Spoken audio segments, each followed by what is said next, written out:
ici réunis à l'oratoire de Don Bosco Kabgal.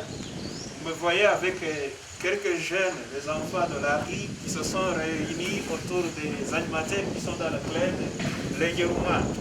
Cette activité qui a été organisée aujourd'hui, c'est pour offrir à ces enfants de la rue quelques masques bicales, comme vous voyez qu'ils les portent, et quelques beignets et une tasse du lait pour leur montrer notre joie et notre respect envers eux.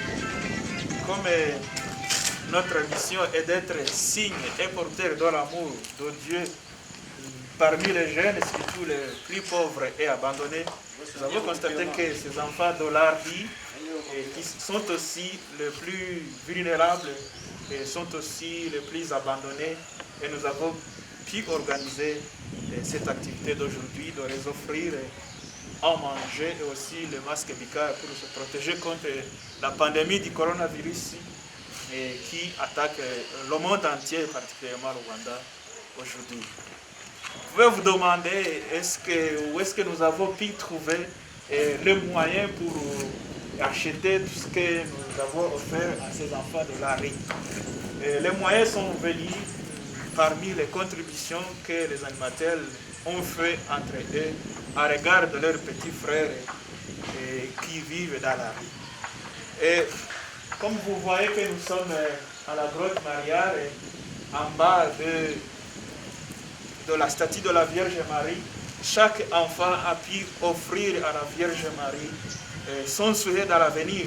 Il y a ceux qui ont dit qu'ils ont besoin d'être des motards dans l'avenir, les autres ont voulu devenir des mécaniciens et autre chose. Chacun a pu offrir à Marie son souhait dans l'avenir.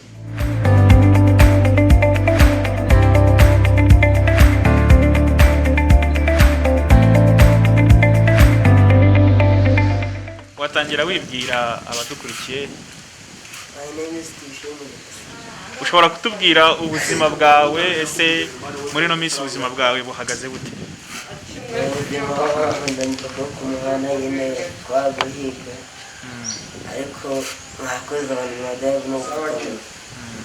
Ese guhiga, iryo jambo guhiga ni ijambo rikomeye. Ubundi iyo uvuze guhiga, ubuvuze iki ese mubikora gute? No guhiga ubuzima, gahiga icyo kurya nyine ukareba ko bwacya ukongera gukira ukongera ugati. Icyo kurya se mubona mugikura hagana hehe? Guhiga amafaranga wagira n'umugira neza akaguhamagara akaguha wenda n'ibyo. Ni iki mwabwira abayobozi baba ab'idini cyangwa ab'igihugu, ni iki mwabasaba nk'abana mufite ubuzima bubi muba ku muhanda? Babafasha nk'iki? Bakadushyiramo iyo myuga natwe tukiteza imbere tukareba ko twabuvamo ntabwo bari byiza. Murakoze. Nigaga hariya ku mashuri ya Kabeza, ariko korona yaraje ndatekereza ati reka mbanze guhiga wenda nige n'ay'amakayi, noneho ubundi ishuri niritangira nzasubire kwiga. Wenda iyo bwize buracyanashima Imana natavuye, wenda ndabishimira Imana ko yatugeze ahantu habi cyane. Ese ko tubona ukiri mutoya, nkawe ubasha gukora akahe kazi?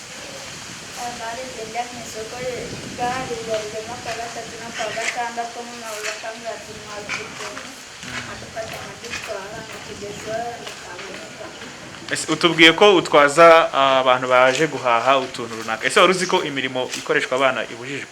Ese ubyifata mute?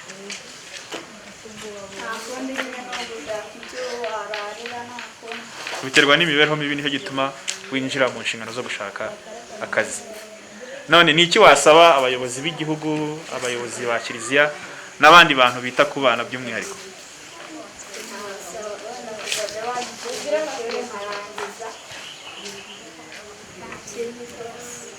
Ushaka ko bakwishyurira ishuri ukarangiza. Aho ugeze mu wa kangahe? Mu wa kabiri. None abantu benshi babwiye Bikira Mariya ibyifuzo byabo. Ese wumva wowe mu gihe kizaza wifuza kuzavamo iki?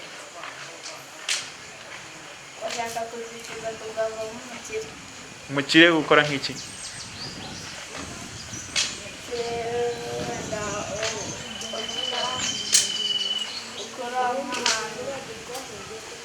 banki. ushaka kuzaba umuntu ukomeye ugakora muri banki ukajya ukirigita ifaranga ugaha n'abakiriya amafaranga baza bakugana. Urakoze cyane rero inzozi zawe uzazigereho.